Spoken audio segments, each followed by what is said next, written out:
about Cultural Olympiad? No, I had not heard of the Cultural Olympiad. I'm very interested to find out about it.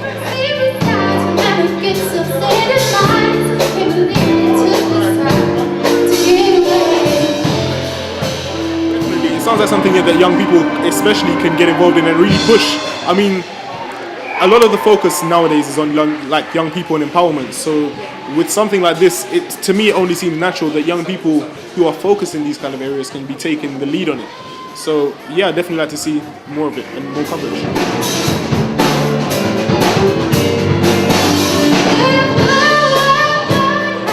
Because this is the Olympic year, there's going to be more, but there are things that happen in London. We do live in a cultural city. Yeah. There are a lot of things that happen here, but the problem I find is access to a lot of these things and finding out about them. And I find out about a lot of things after it's happened, where a friend will tell me, "Did you see this?" And no, I didn't. So it's really amazing to be involved in it, so that we know what's going to be happening, and we're able to go around and see and tell our friends about it. And it's going to be something that we can actually physically say, yes, I was involved in that in some way or form.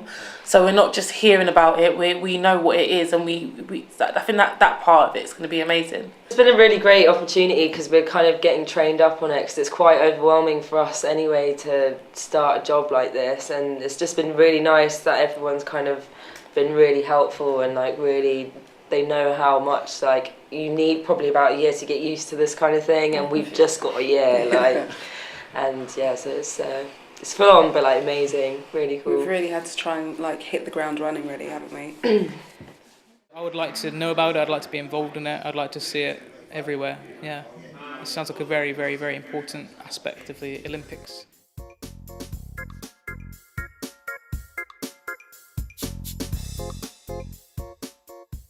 Well, at the beginning I absolutely knew nothing about it. I just figured it had something to do with the Olympics and something to do with culture and bringing them together, but I weren't sure how they were brought together. But through research I started to realise how big the Cultural Olympiad actually was.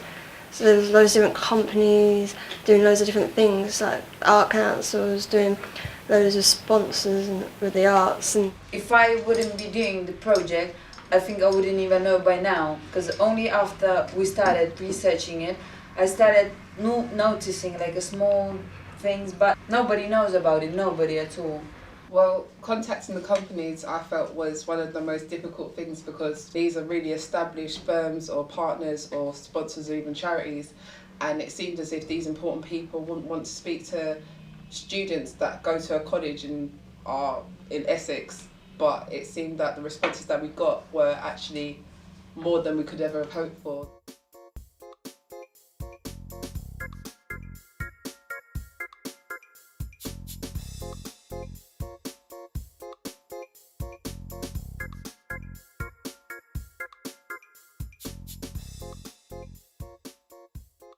Can you tell us how the Arts Council works?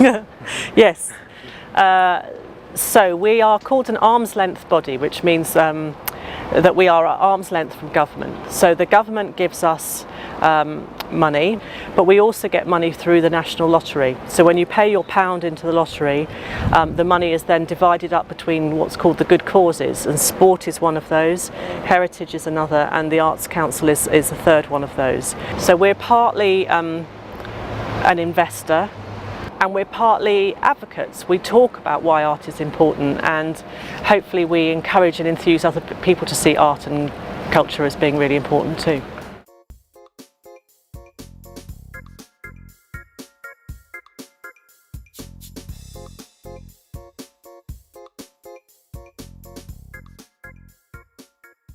Could you please explain what is Arts in Parliament?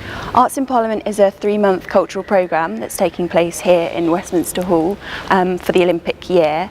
It's a programme that's made up of different projects, exhibitions, performances, and they will run from June to September. All of the programme is open to the public and free to attend, and there are sort of a range of artistic disciplines that people can come and see: theatre, visual arts, music, dance.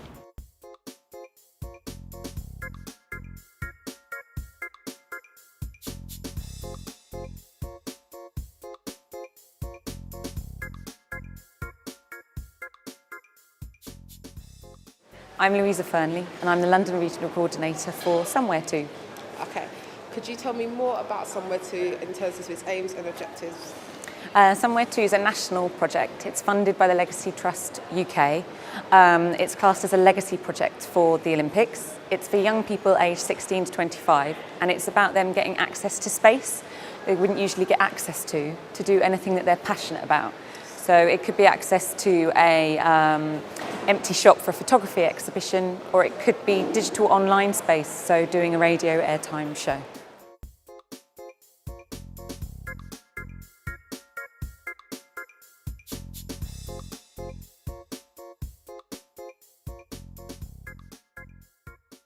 I'm Claire Whitaker and I'm one of the directors of Sirius, who are live music producers. One of the areas that I oversee as well is all our work with young people and all our learning and participation work, and we have a team of people here that do learning and participation work across all our shows. And BT River of Music is an extraordinarily ambitious event that's going to take place over 6 sites all over London on the 21st and 22nd of July 2012, so that's the weekend before the Games.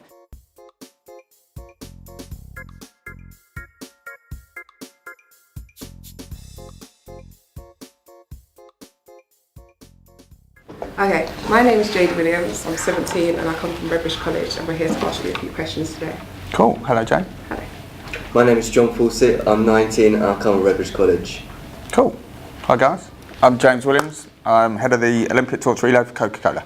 Can you explain what the Future Flames programme is and how it works?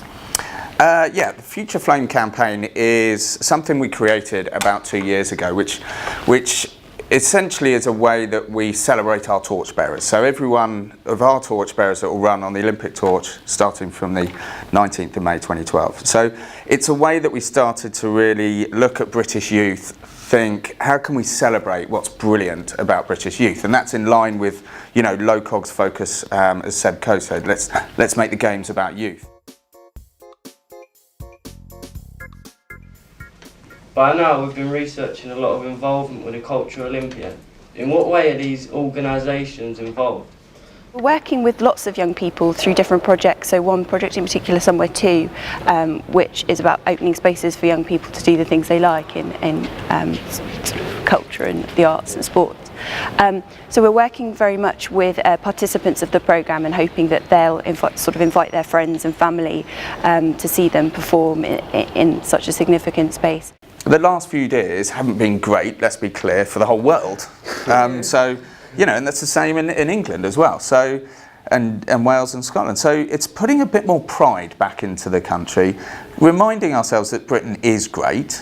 Also, we're sort of doing things such as interviews like this with young people and other sort of bespoke projects that encourages young people to come and actually find out themselves about Parliament, but also about what we're doing this summer. So we're trying to do that and encourage that as much as possible. We've got 5 goals at the Arts Council, sort of 10-year goals that we're trying to achieve, and one of them is that every child and young person has the opportunity to experience the richness of what we have to offer in the capital and across the country. We've been a sponsor since 1928, so it's the longest standing sponsorship of any sponsorship, sports sponsorship. Coca-Cola's involvement is really about adding value. So through Coca-Cola's sponsorship, it allows more countries to take part. We are honoured to be able to film inside this great hall. Can you tell us any extraordinary facts or events that have taken place in here? The hall itself was built in 1099 and it has a 14th century roof, which is absolutely beautiful. It's played host to some of the most significant moments in our history, really. Guy Fawkes was tried in the hall, Charles I was tried in the hall, and there's lots of state addresses. So last year Obama spoke in here to both houses, and we've recently, a few weeks ago, saw the Queen address both houses for the Diamond Jubilee. So it's constantly been an evolving space with lots of different things happening, but because it's so rich and such a significant space in our nation's history, it's really significant that we're doing something for the Olympic year in here. But sport, like music, is just one of those kind of things that people of all ages, backgrounds can just get together through. You know, it's like a common denominator. Everyone can get passionate about sport or music. And so that's where you've found Coca-Cola sort of, you know, bringing people together to enjoy sport and music. So those are the two things we've had a long history in.